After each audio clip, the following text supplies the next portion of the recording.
So, ito pa rin. Nasa straight pathwalk pa rin ako.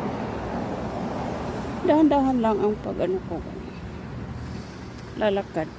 Hanggang makarating ako doon. Siyempre, ihing-ihi na rin ako. Dadaan muna ako sa city center. Gagamit ng washroom nila doon. Tapos, doon ako mag-transfer. Kukuha doon sa Martin Avenue ng bus 20 papuntang H-Mart. Ayun. Ayun ang pakay mo. Plano for this afternoon. O kaya, ano ba itong babae o mama na nagbabike? Ito din ang kanyang exercise. Isang ali. Dito ako kasi siya man ang dito sa semento. Ay, bata pala siya guys. Bata pa lang ba? Nasa teenager pa lang yung mukha nun. Kaya, ano, pang bike, exercise biking yata. Kanyang ginagawa. Ako naman, walking exercise. Kasi matanda na. Ang bata, biking exercise naman siya. Ako muna. Sige, ako muna. Thank you. Ako muna ang ito, kagaya niya oh. Magkasing edad lang siguro kami nitong mama na ito. Honos. Tatanungin ba natin? Ito, nag-walking din siya eh. Diba? Kagaya ko. Nag-walking kasi matanda na eh. Basta. Diba guys? Para namang putla niya guys. Kita niyo ba yun? Hindi ko lang pinofocus ng ano. Putla niya ba? Siguro galing yun sa nagkasakit kaya. Honos. Sa ano ko lang yun. Sa tingin ko lang sa kanya. Ako naman din ay putla din. Sa balat ko na yan, putla. Ayun naman, honos kung may sakit ba yun o ano. Pero sa kutob ko, sa pakiwari ko ay naglalakad din siya. Walking exercise din niya yun. Ako naman din, walking exercise din. Para makablog. Iba-iba ang tumong. Para naman ako makablog. Meron akong eco-content. Pero kahit hindi ako magwo-walking exercise, mayroon pa rin naman akong may content. Nakastore pa ako ng maraming pang content eh. Kaya minsan nalilito ako kung saan ba yung uunahin ko. Uunahin kong i-upload. Kasi yung ginawa kong walking vlog din last week, hindi ko pa na hindi ko pa na-upload. Kaya so ngayon ito naman hindi ko pa rin ito ma-upload this week. Kasi uunahin ko pa yung na-upload ko last week.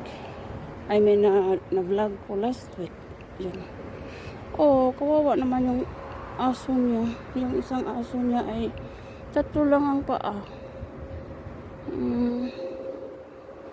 Nakakaawa tingnan ba? Kasi iba talaga yung kumpleto ang paa. Oh, kagaya din sa tao. Pag kumpleto ang paa natin guys, maganda ang ating paglalakad. Yung 3 lang ang paa, iba din ang magiging hitsura, magiging ano niya ba? Paglalakad niya, naglimping-limping. Kaya 3 man lang ang paa. Dapat 4 yung mga aso at pusa. Nakakaawa yung mga animals na may mga kapansanan din sa kanilang katawan. Kasi wala mang makakatulong sa kanila kundi ang mga tao. Tapos nag-struggle din silang maglakad. Maigi na lang pag nasa dito sa mga cities na mga civilized, mayroon na silang mga hospital for the dogs, mga animals, ganyan, na pwedeng doon nila i-confine ang mga na-injured na aso or pusa, kaya ganun. Tapos ano naman din, malagyan ng o mabigyan naman ng kalunasan ba? Kung mayroon mang nadisgrasya ba yan, o kailangan putulin ang paa, ganyan. Mayroon namang iba na ano lang, yung lagyan ng prosthesis ba? Yung artificial leg ng mga aso na mayroong pwede pa silang makakalakad ng matuwid, parang ganun ba. O kaya mayroong aso na ang kabilang ang ginawa nilang artificial leg na para balance ang paglalakad ay gulong. Nilagyan ng gulong ang isang paa o dalawang paa, nilagyan ng gulong. Ayan siya. Siya yung sinalubong natin doon. Bumalik na siya kung saan siya nakatira.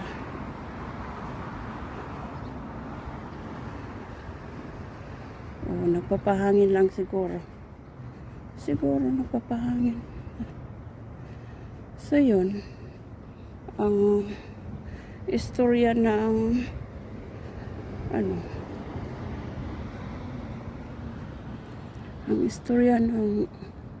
kondisyon ng aso na 3 lang ang paa. At last na dito, nakarating na rin ako dito. Barker Avenue na rin yan, guys. Yun yung nilakad ko last week na papunta ako doon sa dentist ko. So, at least karating na ako dito. Ilang minutes na ba? 18 minutes and 23 seconds. Pagdating ko naman doon, pabutin ko lang ito ng 20 minutes. Pagdating ko doon, ipahiga ko na naman. Kasi hindi pa man ako makaabot doon sa city center mismo. Kaya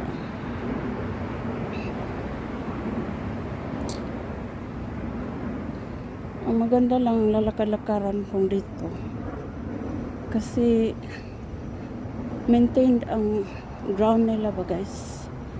Parang matuwa ka rin namang maglalakad-lakad na safe ang nilalakaran mo, yung hindi congested, yung may mga puno, kung may araw, may sikat ng araw naman, nakakatulong naman ang mga puno na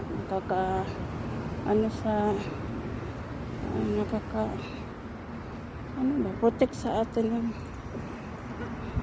nakaka-protect sa hot sun sa heat from the sun. Ayan. Okay, thank you guys, kasi mag 20 minutes na rin siya at ako ay ipahiga ko na rin naman ito. Thank you for watching. At sa puntong ito, guys, ay tatawid muna ako dito kasi ako muna.